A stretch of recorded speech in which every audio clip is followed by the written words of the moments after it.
Hi friends, எல்லாரும் எப்படி இருக்கீங்க? நல்லா இருக்கீங்களா? அனைவருக்கும் நமது இந்திய திருநாட்டில் 78வது சுதந்திர தின நல்வாழ்த்துக்கள். நான் ஒரு சிறு கதையை சுதந்திர தினத்தை முன்னிட்டு சொல்கிறேன். என்னன்னு பாருங்கள். அதாவது நம்ம யாராவது வேலைக்கு போகாமல் இருந்தால் திட்டுவோம். உடனே அந்த பையனும் வேகமாக ரோசப்பட்டு வேலைக்கு போகிறோம் போல. அந்த மாதிரி அந்த காலத்தில் ஒரு ஆள் விடுதலை போராட்டத்தில் கலந்துக்கிறாமல் இருந்திருக்காரு. மக்கள்லாம் யாரோ ஒரு ஆள் திட்டிருப்பாங்க, என்னப்பா எல்லாரும் போராடுறாங்க, நீ மட்டும் சும்மா இருக்கே பண்ணிட்டு. உடனே அந்த ஆளும் வேகமாக போய் போராடி இருப்பார் பார்த்துருது. போராடினா சும்மா விடுவாங்களா? உடனே வெள்ளைக்காரங்க கைது பண்ணி சிறையில் போட்டாங்க. போட்டப்புறம் தான் நம்ம ஆளுக்கு தெரிஞ்சிருக்கா, ஆஹா இது நாம நினைக்கிற மாதிரி வேலை இல்லை போல தெரியுதே. வேர்வை சுட்டு சுட்டா வடிஞ்சாலும் பரவாயில்ல, ஆனா இங்க ரத்தம்ல சுட்டு சுட்டா வடியுதேன்னு பார்த்துட்டு 8 தேம்பாறு ஓட்டம் புல்புல் பறவையில ஏறி ஓடினங்க. அந்த மாதிரி ஓட்டம் இன்ன வரைக்கும் RSSல கூட எவனும் ஓடி இருக்க மாட்டான். அந்த மாதிரி ஓட்டம். அந்த மாபெரும் புரட்சி வீரர் யார் தெரியுமா? அவர்தான் சாவர்கர். அப்படி என்னங்க சாவர்கர் செஞ்சுட்டாரு அப்படின்னு பார்த்தீங்கன்னா, 1910ஆம் ஆண்டு வெள்ளையர்கள் இவரை கைது பண்றாங்க. எதுக்குடா, இதுவும் போராடிட்டாரோ அப்படின்னு நினைக்காதீங்க. அவருடைய தம்பி நாசிக் மாவட்ட கலெக்டர், அதாவது இன்றைய மகாராஷ்டிராவில் இருக்கக்கூடிய நாசிக் மாவட்ட கலெக்டரை வெள்ளையக்கார துறையை மர்டர் பண்ணிடுறாப்ல. அதுக்கு இவர் துப்பாக்கி வாங்கி கொடுத்துருக்காரு. அதுக்கு தான் கைது பண்ணியிருக்காங்க. அப்பையும் பின்னாடி இருந்து தான் இயக்கம். யாரு முன்னாடி இவர் கொல்லலை, பின்னாடி இருந்து தான் செயல்பட்டிருக்காரு. உடனே ஜெயிலில் தூக்கி போட்டால் தலைவருக்கு முடியலை. வெறும் 45ஆவது நாள்லேயே மன்னிப்பு கடிதம் எழுதுறாப்புல ஆங்கிலேயருக்கு, ஐயா சாமி என்னை விட்டுருங்கன்ட்டு.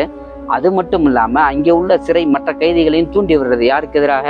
உள்ள ஜெயிலர்களுக்கு எதிராக தூண்டி விடுறது. உடனே அவங்க அடிலாம் வாங்குறது. உடனே அந்த அடி வாங்கின சிறை கைதிகள்லாம் இவர் கேட்பாங்க போல தெரியுது, ஐயா நீங்கள் தலைமை தாங்குங்க ஐயா, நீங்கள் இவ்வளோ ஐடியா கொடுக்குறீங்க கொள்றீங்க, எங்களுக்காக முன்னாடி இல்லைங்கன்னா வரமாட்டார். ஏன்னா வெள்ளைக்காரங்களை பாய்ச்சிக்கிற மாட்டார். இவர் ஜாலியாக நல்ல உணவு எல்லாம் உபகமாக இருக்குன்னு சொல்லிட்டு பாய்ச்சிக்கிற மாட்டார். இப்பயும் அவர் பின்னாடி இருந்து தான் இருக்கிறாரு. முன்னாடி நின்று எதிர்க்கக்கூடிய தன்மை அவங்கள்ட்ட கிடையாது. அது மட்டும் இல்லாமல் 9 வருஷத்துல 6 முறை மன்னிப்பு கடிதம் கொடுத்துருக்காரு. யாருக்கு? வெள்ளைக்காரங்களுக்கு. ஐயா என்னை விட்டுருங்க, என்னை மன்னிச்சு விட்டுருங்கன்னு கதறியிருக்காப்புல. ஒரு இடத்துல வெள்ளைக்காரன் பார்த்தான், சர்றா நல்ல ஒரு டம்மி பீஸ் நம்ம கிடைச்சிருக்கு, இதை வச்சு காரியத்தை சாதிச்சுக்கலாம்னு சொல்லிட்டு, பாப்பா உன்னை மன்னிக்கிறோம், 3 விஷயம் செய்யணும், ஒப்பந்தத்தில் கையெழுத்து போடுறியான்னு இருக்காங்க. என்ன அப்படின்னு கேட்குறாப்புல. காங்கிரஸ் எதிர்க்கணும், காந்தி எதிர்க்கணும், முஸ்லீம்கள் எதிர்க்கணும், போடு கையெழுத்தா. ஐயா இந்த ஒரு வாய்ப்புக்காக தான் நான் காத்திருந்தேன், என்னை விடுதலை பண்ணுங்க, என்ன வேணாலும் இந்த அடிமை உங்களுக்காக செய்யணும்னு சொல்லிட்டு கையெழுத்தை போட்டு வந்துடுறாரு. வந்ததும் இல்லாமல் மாதம் 60 ரூபாய் பென்ஷன் வாங்குறாரு வெள்ளைக்காரங்கிட்ட இந்த பணிக்காக. அப்படிப்பட்ட பென்ஷன் பணம் 60 ரூபாய் வாங்கிய அற்புத போராளி தான் இந்த சாவர்கர். ஆக்சுவலாக இவருக்கு சாவர்கர் பேர் சூட்டபிள் ஆகாதுங்க, ஷூ ஒர்க்கர் அந்த பேர் தான் ரொம்ப சூட்டபிள் ஆகும்.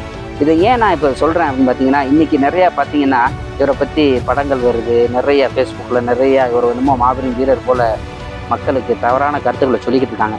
என்னுடைய வேண்டுகோள் என்ன, இதை சொல்ல வேண்டிய நேரம் என்ன அப்படின்னு பார்த்தீங்கன்னா, இவர் பின்னாடி இருந்து தான் இயக்குவாங்க. உதாரணமாக சொன்னால் காந்தி எதிர்க்குன்னு சொல்லியிருக்காங்க. காந்தியோடைய குற்றச்சாட்டிலே இவருடைய குற்ற பின்னணி பின்னாடி இருந்து இயக்குவதாக குற்ற பின்னணி இவருக்கு மேலே இருக்குது.